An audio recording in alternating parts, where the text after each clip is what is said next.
그 어떤 부분 좀 볼 수 있을까요? 작년에 중국 정부에서 가상 규제를 많이 받은 업종이에요. 그 15억이라는 매수 시장을 바탕으로 네. 성장을 한 거잖아요. 대놓고 플랫폼 산업에 대해서 규제 이제 끝내겠다라고 네. 발언을 했다고 합니다. 네.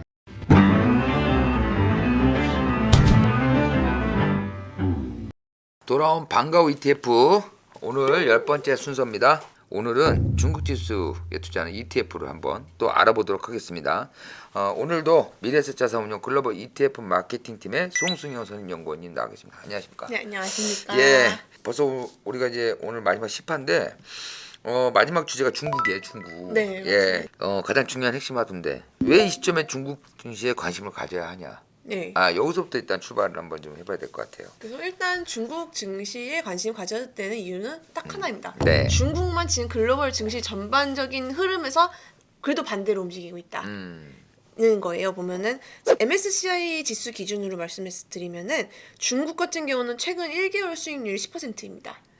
근데 지금 다른 데는 다 이제 녹아내리고 있거든요. 말 그대로 네네네. 미국 같은 경우는 뭐 거의 7% 정도 하락했고 한 달 동안 EU도 한 거의 6% 했고 한국도 한 4%. 그나마 상승한 데가 이제 뭐 일본, 대만 그리고 중국이 많이 상승을 했습니다. 네. 네네네. 특히 사실 일본이나 대만 같은 경우는 이제 특히 대만 같은 경우는 이제 외국인 투자자들 제한이 좀 상대적으로 좀 네. 많은 편이고요. 네. 일본도 정말 좋은 종목이긴 하지만 상승세가 좀 상대적으로 좀 미미하다. 그리고 어느 정도 어쨌든 일본도 선진국 대열이기 때문에 이 일본과 미국과 좀 궤를 같이 하는 그런 경향이 있기 때문에 네. 좀 더 약간 상관관계가 낮은 중국을 봐야 된다는 것이 이제 첫 번째 제가 지금 보여드리는 그래프의 요지입니다. 네네네네네. 지금 당장 보이는 우리 증시 뭐 상승률은 좋다고 볼 수 있는데 중국이 뭐 좀 그래도 앞으로 또 우리가 투자하는 거는 미래지향적이다 보니까 지금 현 상황에서 좀 기대할 만한 내용들이 좀 있어야 되잖아요. 네네네. 예. 그 어떤 부분을 좀 볼 수 있을까요? 사실 뭐 중국을 설명하는 최근 설명하는 가장 큰 단어 키워드는 봉쇄 해제에 따른 기저 효과, 기대감입니다. 네. 이로 인해서 이제 뭐 상해든 북경이든 그런 물류 동향이라든가 이런 게 확실히 활발해졌습니다. 네. 활발해졌고 기존에 중단된 공장들도 그 네, 재개했고 돌아가죠. 돌아가기 예, 시작했고 예. 그리고 또 그런 소비도 역시 뭐 영화 관람객이라든가 이런 지표를 보시면 다시 늘어나고 있다. 빠르게 회복하고 있다라는 모습이 이제 관찰이 되고 있습니다. 그래서 3분기 앞으로 다가오는 3분기는 이 2분기의 낮은 기저 효과에 힘입어서 더욱더 수치가 좋게 나올 것이다라는 기대감이 이제 조금씩 반영이 되고 있는 상황입니다. 그러니까 이게 조금 엔데믹 시대로 접어들면서 다른 나라들은 좀씩 열었단 말이에요. 그렇죠. 근데 중국은 좀 발생하다 보니까 닫았단 말이죠. 닫아도 너무 닫았어요. 여기저기 다 봉쇄하니까 그러니까요. 여기에 따른 그 경제적 파급 효과가 너무 크다는 거죠. 자국만 영향을 미치는 게 아니라 중국이라는 나라가 이걸 문을 닫으면은 주변국뿐만 아니라 전 세계적으로 이게 아주 힘들어져요. 그럴 수밖에 여러 없습니다. 가지로. 네, 공장이 그렇게 많은 국가인데 그래서 그런 것들이 다시 이제 봉쇄가 점점 완화되면서 좀 공장 가동률도 좋아지고 그에 따른 소비도 좀 좋아질 것이고 이런 기대감이 있다. 네네네. 이런 상황에서 뭐 중국 정부도 가만히 있지는 않을 거고. 그럼요. 예. 사실 어떻게 보면은 엔데믹에 대한 기대감뿐만이 아니라 그거에 대해서 이제 중국 정부의 이런 스탠스 네. 입장이 사실 어떻게 보면은 이 가장 중국 중요하죠. 최근 그 상승세를 이끈 가장 큰 원동력을 보시면 될 것 네네네. 같아요. 아시겠지만 중국 투자 오래 하신 분은 아시겠지만 사실 아무리 시장이라고 하더라도 정부의 그런 정책이 워낙 개입이 많은 그런 시장이잖아요. 네. 그런데 이제 중국 정부가 사실은 이런 제로 코로나 하면서 이제 어느 정도의 희생도 감안했지만 최근에 이제 숫자가 너무 안 좋아지다 보니까 네. 이거를 이제 좀 부양을 하려는 의지를 이제 강력하게 이제 피력을 하기 시작했습니다. 그래서 이러한 의지 때문에 좀 이렇게 올라간 게 아닌가 생각을 하고 있고요. 실제로 이렇게 보시면은 그 중국 대표 지수들 보시면은 4월 하반기까지 쭉 떨어지다가 하반기 이후로 이제 좀씩 반등하는 모습을 보이고 있어요. 웬만큼 큰 기업들이 다 그렇게 보이고 있는데 그 이유가 4월 말 기점으로 중국 정부 요인들이 계속 경제 부양에 대해서 이렇게 발언을 하기 시작했습니다. 이제 4월 말에 정치국 회의에서 인프라 투자 강화해라.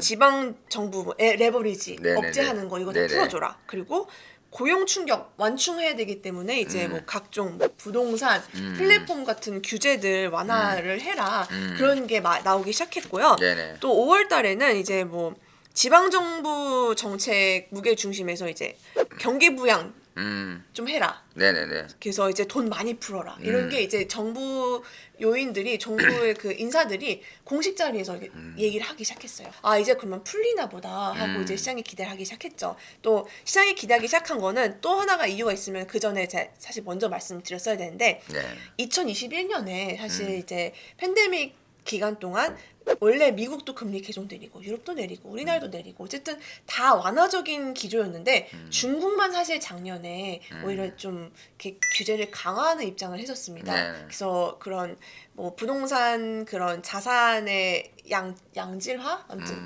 그런 부실 자산을 좀 이렇게 구조 조정하려는 그런 스탠스가 강했었고요. 또 작년 8월에는 이제 이 키워드 많이 들으셨겠지만 공동 부유 정책이라고 있지 네. 않습니까? 근데 이 모두가 부자가 돼야 된다는 정책 미명하에 플랫폼 산업들 엄청 많이 때렸습니다. 네네네. 온라인 광고나 이런 기업들이 플랫폼 기업들이 공동의 부에는 관심이 없고 오히려 네. 이제 약간 대중의 그 인민들의 부를 해치는 그런 역할을 하는 나쁜 기업이다라는 네. 그런 명목하게 계속 이렇게 때리기 시작했잖아요. 그래서 정말 안 좋았, 스탠스 정말 이 센티멘트나 이런 펀더멘털이 너무 안 좋았다가 최근에는 그런 기조들을 모두 풀어버립니다. 그래서 몇 년 동안 계속 눌려왔던 이런 규제 요인들이 풀기 시작하면서 주가도 다시 오르기 시작한 거죠. 이 시점에서 조금 중국 산업을 먼저 눈여겨봐야 될 산업들이 어떤 것들이 좀 있을까요? 그래서 일단 뭐 결국은 이 어떤 산업을 봐야 되냐라는 네네. 질문에는 일단 락다운 해제의 수혜를 입을 수 네네. 있고 네네네네. 또한 또 규제 완화가 기대되는 그런 네네네. 기업 그리고 중국 정부 정책이 긍정적인 영향을 네네네. 받을 수 있는 그러니까 네. 정부가 밀어주는 산업에 대해서는 아무래도 이제 이 수혜를 입지 않을까 정책에 대한 수혜를 네. 입지 않을까라는 것이 이제 저희 생각이고요. 그래서 대표적으로는 이제 제가 여러 번 언급드렸던 차이나 전기차. 아 전기차. 네, 전기차는 최근에 자동차 하향 정책을 다시 이제 계속 하고 있습니다. 지속하고 있습니다. 자동차 하향 정책이라는 게 그래서 뭐야 왜 하향해?라고 했는데 보니까 보조금을 지급하는 거더라고요. 네. 그래서 전기차 보조금을 계속 주겠다라고 네네네. 했는데 이 보조금 대상을 딱 정해버렸어요. 26개사 70개 그런 EV나 뭐 하이브리드 EV 대상으로 이 모델을 사면 줄게라고 이제 보조금 하면서 네네네. 결국은 이런 전기차 보조금을 주면은 결국은 전기차 판매량이 계속 좋을 것이다 네네네. 라는 것이 이제 시장의 이제 스탠스고요. 두 번째로 이제 주목해야 될 부분은 제가 아까 잠깐 언급해드렸던 플랫폼 기업들입니다. 플랫폼이라 하면 이제 뭐 우리가 알고 있는 텐센트나 텐센트죠. 알리바바, 알리바바. 혹은 뭐 메이트완, 디디 이런 그런 온라인 각종 여러 종류의 온라인 네. 플랫폼들인데요. 사실 이게 아까도 말씀드렸지만 작년에 중국 정부에서 가상 규제를 많이 받은 업종이에요. 네. 그래서 왜냐면 이제 뭐 전자상거래나 온라인 광고나 사실 얘네들이 그 글로벌 마켓 셰어를 늘리는 게 아니라 그 15억이라는 내수 시장을 바탕으로 네. 성장을 한 거잖아요. 그러니까 사실 어떻게 보면은 미중 무역 갈등 쪽에서 중국 입장에서는 계속 해외로 뻗어나가야 되는데 약간 어떻게 보면 좀 내수를 갉아먹는 그런 시장, 그런 업종이니까 그래서 대외 성장에 있어서는 별로 도움이 되지 않는데 내부에서만 계속 이렇게 불을 키워 나가니까 어떻게 보면은 좀 견제를 해야 되는 그렇죠. 그런 눈에 입장이 가시죠. 있었잖아요. 그렇죠. 이런 그 플랫폼 기업들에 대한 정부 스탠스가 바뀌기 시작했어요. 이게 작년 3월부터인데요. 네네. 그래서 이제 정부 그 류허 부총리라고 네네. 이 양반이 네, 유명하죠. 그 예. 양반이 이제 네. 그 양반께서 예측 가능한 감독 관리를 하겠다. 플랫폼 내에서 대놓고 플랫폼 산업에 대해서 규제 이제 끝내겠다라고 발언을 했다고 합니다. 네. 6월에는 이제 중국 정부에서 대놓고 이제 띠디 추싱이라는 그 택시 플랫폼인데 네네네. 국가안보 조사를 끝내겠다. 그리고 중국 내 신규 사업을 재개하도록 허용하겠다라는 아니 이렇게 할 건데 뭐 한다고 그동안 게 거기 죄냐고요. 어차피 이게 열어줄 건데. 그러게 말이에요. 참나. 네, 그래서 네 이런 게 원인이 있어요. 네. 원인이 있는 게 사실 실업률 관리 때문에 그렇다고 합니다. 네. 중국의 공산주의 국가니까 그 실업률에 대해서 이렇게 신경을 쓸까 했는데 신경을 정말 많이 쓰겠죠. 쓰고 예. 도시 실업률이라는 지표를 굉장히 신경을 많이 쓰더라고요. 근데 그 중에서도 16에서 24세 젊은이들의 실업률을 정말 수치를 되게 중요시 여기는데 그래서 어쨌든 그런 젊은 노동 시장에 막 들어가는 인구들의 실업률이 한 거의 역대급으로 높다고 합니다. 아. 역대급으로 18% 뭐다 16%다 뭐 이런 얘기가 있어서 그래서 이 실업률을 잠재우기 위해서 약간 플랫폼을 기업에 대해서 이제 좀 완화해야 된다라는 이유가 있대요. 왜냐하면은 이 대부분의 젊은 인구가 도시에 위치돼 있는데 도시에서 고용된 기업들의 한 30% 이상은 민간 기업입니다. 네, 민간 기업 말고 뭐 외자 기업도 있고 국영 기업도 있겠지만 사실 외자나 국영 기업 같은 경우는 이제 추가 고용을 창출해낼 수 있는 여력이 크지는 않잖아요. 크지 않죠.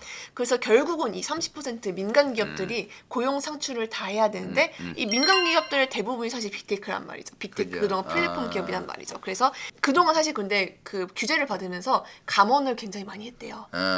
정확히 수치는 발표는 안 하고 그렇죠, 있는데 그렇죠. 예. 예. 아무래도 사실 현실적으로 예, 감원할 그렇죠. 수밖에 없잖아요. 돈을 못 버는데 어. 이러한 스탠스를 변경시켜서 쏟아져 내려오는 이 젊은 취업 준비생들을 이렇게 너네들이 고용해라. 고용해라. 어. 고용해서 일을 시켜라. 그래서 어. 우리 그래서 실업률 하향 조정에 너희들이 일조해라. 약간 그런 스탠스가 강하다고 합니다. 그게 어쨌든 그런 중국 플랫폼 기업들을 본격적으로 이렇게 규제를 강화했던 시기가 작년 3분기, 2, 3분기 네. 정도였거든요. 근데 이게 아무래도 그런 빅테크 기업들도 이제 변화하는 환경에 맞춰서 그 정부가 요구하는 대로 어느 정도 좀 체질 개선이 된 상황이라고 해요.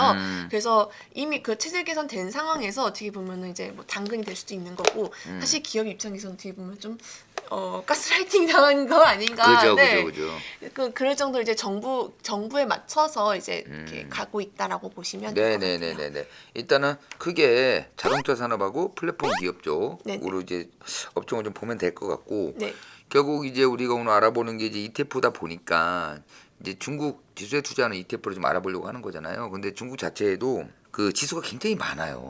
생각보다 많더라고요. 이게 또 뭐 본토도 있고 뭐 홍콩도 있고 여러 가지가 있는데 그 일단은 그 중국에 지금 있는 현재 지수하고 과연 어느 지수를 봐야 되냐 우리가. 그죠. 예, 그걸 한번 네네. 얘기해 보죠. 그래서 예. 결국은 지금 살아나고 있는 게 뭐 자동차, 전기차 네네네네. 그리고 플랫폼 그리고 지지난주 언급했던 이제 클린 에너지, 신재생 에너지도 이제 중국 정부가 매우 중요시하는 영역이라서 네네네. 이런 업종들이 좀 많이 속해 있는 기술주들이 많이 속해 있는 이런 지수를 이제 크게 세 가지를 뽑아보자면 네네네. 중국의 본토에는 지금 아시다시피 상해 거래소랑 심천 거래소가 있고요. 네네네네. 또 홍콩 거래소가 홍콩 있잖아요. 그래서 이 거래소별로 이제 기술 중심주 지수를 이제 하나씩 뽑아서 비교를 할까 해요. 네. 그래서 제일 먼저 이제 스타 50 지수라고 네.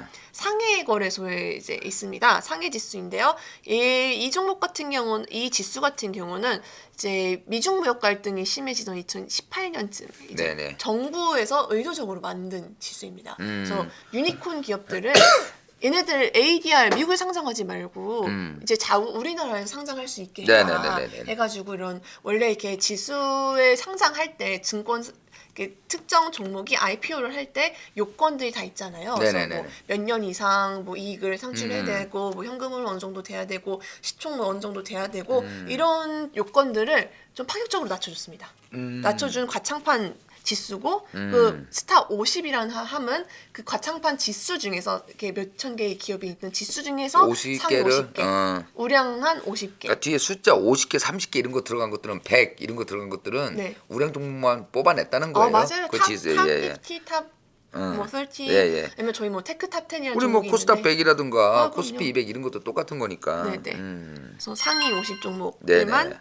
놓은 종목이다라고 네네네. 보시면 될 것 같고 항생테크도 이제 항생테크 같은 경우는 이제 홍콩에 상장된 중국 혁신 기업 지수다라고 보시면 될 것 같고 여기는 이제 커뮤니케이션이나 플랫폼 기업이 압도적으로 높습니다. 대표적인 그런 플랫폼 기업들이 여기 다 들어가 있다 보시면 돼요. 네네네네. 아마도 그 시총으로 따지면은 대장주가 텐센트입니다. 텐센트. 예. 네, 그리고 또 마지막으로 이렇게 소개드릴 지수는 이 차이넥스트라고 해서 야, 여기는 이제 심천. 심천. 네. 지수인데 여기에 이제 포함된 종목들은 이제 100종목이고요. 네네. 뭐 CATL이라든가 이브 에너지 우리가 이제 뭐 저때 저 반도체 전기차나 네네네네. 이제 클린에너지 때 얘기했던 종목들이 이제 대거 들어가 있다라고 보시면 될 것 같은데 여기 같은 경우는 이제 뭐 상장 조건이 조금 까다로운 편입니다. 좀 흑자가 있어야 되고 뭐 경력이 좀 길어야 되고 그러니까 기업력이 좀 길어야 되고 이런 식의 좀 진입 장벽이 좀 높은 편이고요. 그러다 보니까 전통 산업 들 종목이 좀 많습니다. 산업재나 이런 비중이 좀 높은 편이에요. 그래서 네네네. 어떻게 보면 약간 그런 최근에 규제 완화 측면에 있어서는 야, 정책의 포커스에 맞춘 지수는 좀 아니다. 정부 정책이 내는 테마는 타지 않지만 네. 정통적으로 좀 우량한 기업인 거잖아요. 일단 실적도 좋고, 네, 실적도 좋고. 올해 좀 업력이 된 기업들이고 하다 보니까는 그런 부분에서 검증이 된 기업들이 좀 들어가 있는. 네, 어느 정도 지수라고 검증은 되어 보면 있는 되겠다. 편이죠. 근데 전통 제조업이라고 보시면 전통 제조업에 가까운 지수다라고 보시면 될 것 같아요. 차이넥스트는. 차이넥스트는. 네. 그러니까 대표적으로 이제 세 가지 지수가 네. 있다. 이제 스타50 인덱스가 있고, 항생테크 인덱스가 있고, 그다음에 차이나 넥스트 인덱스가 이렇게 세 가지가 있는데 결국 이제 우리가 ETF를 이제 알아보려면 네, 네. 이런 이제 지수들을 기초 자산으로 해서 이 여기를 따라가는 이제 ETF를 이제 할 거 아닙니까? 네, 네. 아무래도 중국이다 보니까 저번에 우리가 해외 쪽 살펴보면 국내도 있고 해외도 있고 한단 말이에요. 네, 네. 그러니까 국내 ETF나 여기 ETF도 있는데 이 중국 쪽은 어떤가요? 지금 우리나라에 그 상장돼 있는 ETF나 아니면은 해외 쪽이랑 따져보면은 따져보면은 많을 것 같아요 느낌상. 많습니다. 근데 이렇게 흥미로운 점은 미국에 상장된 중국 ETF가 생각보다 많지는 않아요. 찾아보면 물론 다 있습니다. 네네네. 대표적으로 이제 미국에 상장된 중국 ETF 중에 대표적인 운용사는 이제 크레이시어즈라는 이제 기업인데 네. 네, 대신 문제가 있어요. 왜냐면은 트럼프 행정부에서 중국 블랙리스트 기업 올린 네네네네네. 네, 올렸잖아요. 네. 올린 기업들이 몇 개가 있잖아요. 근데 네네네. 미국 운용사들은 그 기업들을 투자를 못해요. 아. 예를 들어 스타50 같은 경우는 대장주가 SMIC거든요. 네네네. 네, SMIC가 블랙리스트에 포함이 되면 이제 미국 크레이시어즈는 스타50 인덱스라고 해도 이제 그 종목을 투자를 못합니다. 그래서 결국은 그 지수랑 괴리율이 벌어질 수밖에 없는 구조력으로 저는 개인적으로 이제 미국 증시에서 상장된 중국 ETF를 투자하는 것은 그건 조금 그렇다. 네. 왜냐면은 미국 중국 관계라는 게 그 날씨처럼 언제 조건 아플지를 모르는 거기 때문에 지금 뭐 인플레이션이 뭐니 심각하다 보니까 약간 분위기 또 완화됐다고 치더라도 언제 앉을지도 모르니까 그런 게 서로 간에 제재를 하다 보면은 하고 싶어도 못 하는 거잖아요. 그렇죠. 사실 투자를. 뭐 어쨌든 중국 익스포저 하는 데 있어서는 결국 저는 여계를 하신다면 현실적으로 홍콩 시장밖에 없다고 보면 될 것 그러겠죠. 같아요. 왜냐면 스타50 같은 경우는 상해 지수이기 때문에 상해에 상장돼 있거든요, ETF가. 그런데 그 상해 ETF 같은 경우는 이제 후광총이 본격적으로 ETF를 포함시키기 전까지는 사실 우리나라 개인 투자자분들께서는 투자하기 힘든 측면이 있습니다. 그쵸. 그래서 우리나라에서는 그 스타50 지수에 투자를 하시려면 홍콩 혹은 저희 타이거에 있습니다. 과창판, 차이나 과창판. 네, 과창판 스타50 ETF가 있습니다. 알겠습니다. 오늘 네. 그동안 우리가 거의 2달여래 2개월이 넘은 것 같은데 그 ETF 올해 이제 화두가 태명 ETF라고 해서 우리가 쭉 알아봤어요. 마무리를 쭉 해봤고 이제 10번째 마지막 이제 중국 ETF를 해왔는데 대부분의 분들이 ETF에 대해서는 항상 알지만서도 대부분 이제 ETF가 뭔지는 다 아세요. 근데 이제 그 해마다 이제 그 ETF도 이슈가 있기 때문에 그런 부분들을 잘 이번 저희가 했던 그런 그 영상들을 통해서 도움을 받으셨으면 좋겠다. 그런 말씀 드리고 싶고 또 이 10회 이끌어오는 동안 우리 미래투자자산운용 글로벌 ETF 마케팅에 우리 송승현 선임연구원님께서 시간을 내주셔서 이렇게 노력을 하셨기 때문에 우리 미래투자산운용 타이거 관심 많이 가져주시면 너무 고맙겠습니다. 하여튼 너무 고생하셨고 우리가 또 하반기에 또 만날 일이 있습니다. 예. 그래서 잠시 좀 쉬었다가 다시 또 ETF를 우리가 또 진행해 보는 걸로.